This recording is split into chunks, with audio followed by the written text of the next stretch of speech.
बिस्मिल्लाहिर्रहमानिर्रहीम, अस्सलाम वालेकुम। मैं हूं शाहिद सकलैन और आप देख रहे हैं मेरा यूट्यूब चैनल। आज 24 मार्च है और जुमेरात का दिन है। आज की इस वीडियो में हम एक बार फिर बात करेंगे उस्मान मिर्ज़ा केस के हवाले से। नूर मुक़द्दम कत्ल केस का जो है वो फ़ैसला आया था और उस फैसले के बाद जो मामला है वो हाई कोर्ट चला गया है अपीलों पर और उसकी समाअतें भी आने वाले दिनों में होंगी। नूर मुक़द्दम कत्ल केस का फ़ैसला देने वाले जो एडिशनल सेशन जज अदा रबानी साहब, जिनकी अब प्रमोशन हो गई है,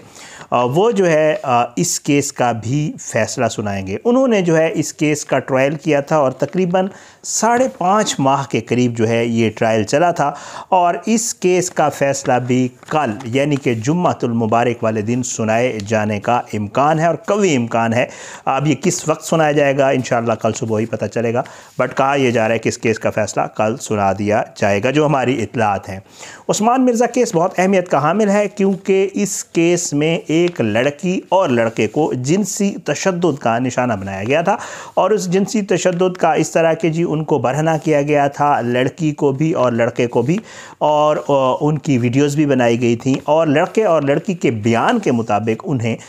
जो है वो एक दूसरे लड़के को लड़की के साथ जो है वो गलत काम करने का कहा गया और फिर उसके बाद कहा गया कि अगर आप नहीं करेंगे तो फिर हम में से कोई करेगा। 7 के करीब जो है मुल्ज़मान इसमें जो है गिरफ़्तार हुए थे और उनमें से 2 मुल्ज़मान की जो है वो ज़मानत हो गई थी और बाकी 5 मुल्ज़मान अडियाला जेल में हैं। उस्मान मिर्ज़ा इस केस का मरकज़ी किरदार था। उस्मान मिर्ज़ा के भाई समेत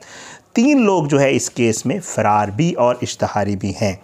अब ये मामला जो है वो कोर्ट से, यहाँ जो ट्रायल कोर्ट है उससे ख़त्म होने जा रहा है और कल का दिन जो है वो अहमियत का हामिल है। कल जो गुज़श्ता पेशी थी और इस केस में आपको याद होगा कि लड़की सुंदस और लड़का असद जो है वो अपने बयान से मुनरिफ हो गए थे और उन्होंने कहा था कि उस्मान मिर्ज़ा समेत जितने भी मुल्ज़मान हैं वो हमारे मुल्ज़मान नहीं और हमारे इनके ख़िलाफ़ कोई केस नहीं है, इसलिए हम इस केस की पैरवी नहीं करेंगे। लेकिन एडिशनल सेशन जज अता रबानी साहब जो है उन्होंने बड़ा सख्त मौक़िफ़ अपनाया था लड़के और लड़की के हवाले से भी, और उन्होंने यही कहा था कि जी आपको अदालत भी आना करना पड़ेगा और ट्रायल का सामना भी करना पड़ेगा। बहरहाल ये सारा मामला जी ट्रायल कोर्ट में चलता रहा है और अब जो है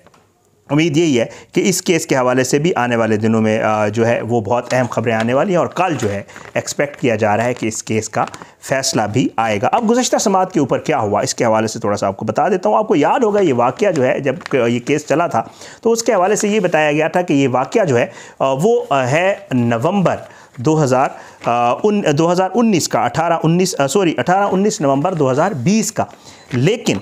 इस मामले की जो वीडियो है वो जुलाई 2021 में वायरल हुई थी और उसके बाद ये सारा मामला चला था। अब जो गुज़श्ता समाअत थी उस पर जो मरकज़ी मुल्ज़िम के वकील हैं जावेद इकबाल वैस साहब, उन्होंने जो हैरान कुन दलाइल दिए वो आपके सामने रखता हूँ और उनके जवाब में जो हसन अब्बास प्रोसिक्यूटर हैं, ये भी नूर मुक़द्दम कत्ल केस में प्रोसिक्यूटर थे, उन्होंने उसका क्या जवाब दिया है ये सारी चीज़ें आपके सामने रख देता हूँ। जावेद इकबाल वैस साहब जो है वो कहते थे कि कहा उन्होंने कि जी मोबाइल फ़ोन रिकवर हुआ था मरकज़ी मुल्ज़िम उस्मान मिर्ज़ा का, लेकिन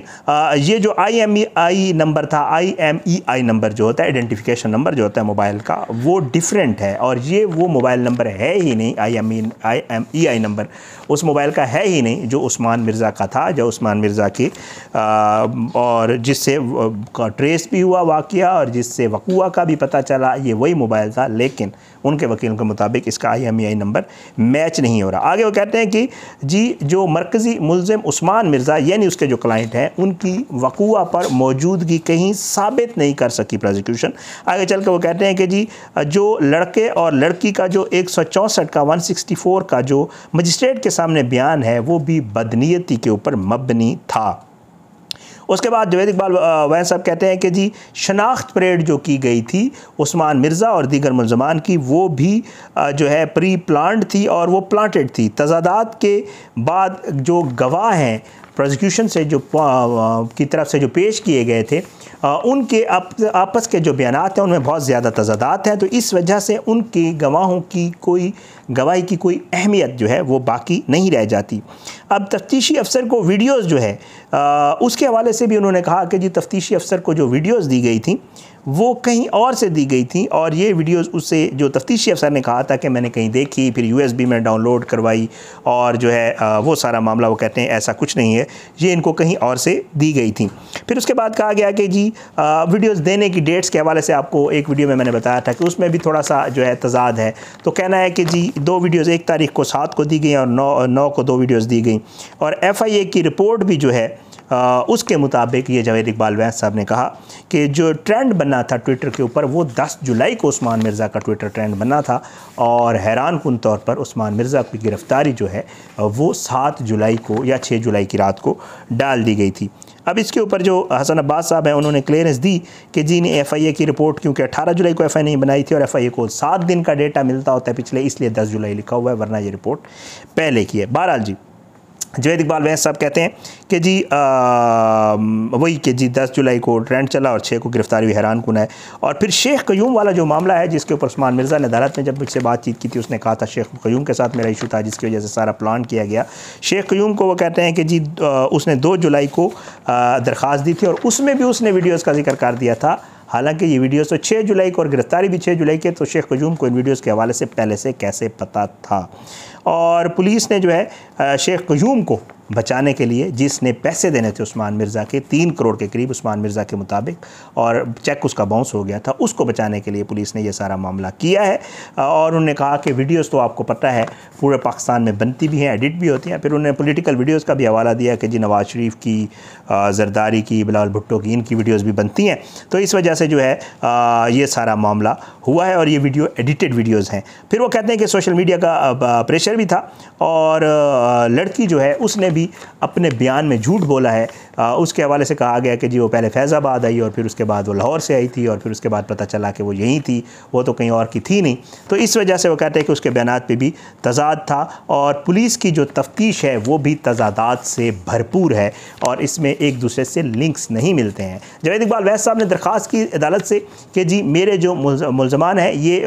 बेगुनाह है, मासूम है और इनको बाइज़्ज़त बरी कर दिया जाए। इसके ऊपर हसन अब्बास साहब जो प्रोसिक्यूटर हैं, वेरी टैलेंटेड प्रोसिक्यूटर हैं, वकील हैं और उनको हमने देखा है नूर मुकद्दम वाले केस में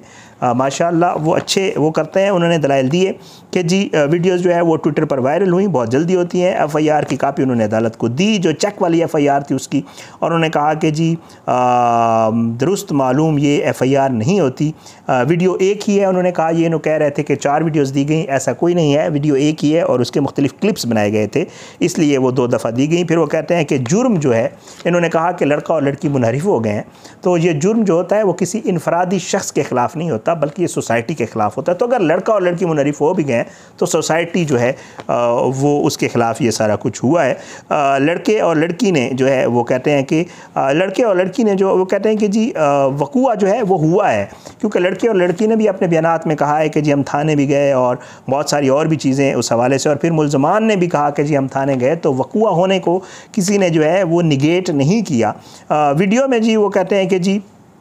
लड़के और लड़की ने ये भी कहा कि हम वीडियो में मौजूद हैं और उन्होंने अपनी मौजूदगी का भी कहा और वो मुनहरिफ हो गए तो उसका क्या किया जा सकता है। फिर वो कहते हैं कि 164 का बयान भी दिया और 164 का जो लड़के और लड़की ने बयान दिया, उस्मान मिर्ज़ा वगैरह ने उस पर कोई एतराज़ भी नहीं किया था। वो कहते हैं वीडियो में कोई एडिटिंग भी नहीं हुई, USB जो है वो भी टेम्पर्ड नहीं है, FIA इस हवाले से रिपोर्ट दे चुकी है और हमने वीडियो की भी ज़ाहिर बात है वो करवाई है फोरेंसिक, तो उसमें भी ये कहा गया है कि जी वीडियो में कोई एडिटिंग नहीं की गई। तो आगे चल के वो कहते हैं कि जी सोशल मीडिया पे जो है वो FIA ने रिपोर्ट दी कि इस वीडियो को तकरीबन 1 लाख से ज़ायद लोगों ने देखा है और जो है ये सारा मामला हसन अब्बास साहब ने और जो जावेद इकबाल वैस हैं जो उस्मान मिर्ज़ा के मरकज़ी मुल्ज़िम के वकील हैं, उन्होंने अदालत के सामने रखा और ये समात जो है 4 दिन पहले थी और कल जो गुज़श्ता आने वाला जो कल है, इस दिन नूर मुकद्दम कत्ल केस की तरह जो है उस्मान मिर्ज़ा केस का भी फ़ैसला सुनाया जाएगा। जो फ़ैसला होगा कल इंशाअल्लाह अदालत जाएंगे और वहाँ से जितनी भी अपडेट्स होंगी उम्मीद है इंशाअल्लाह वो आप तक, अगर ज़िंदगी और सेहत ने साथ दिया तो अदालत से ही इस फ़ैसले के हवाले से भी आपको अपडेट करेंगे।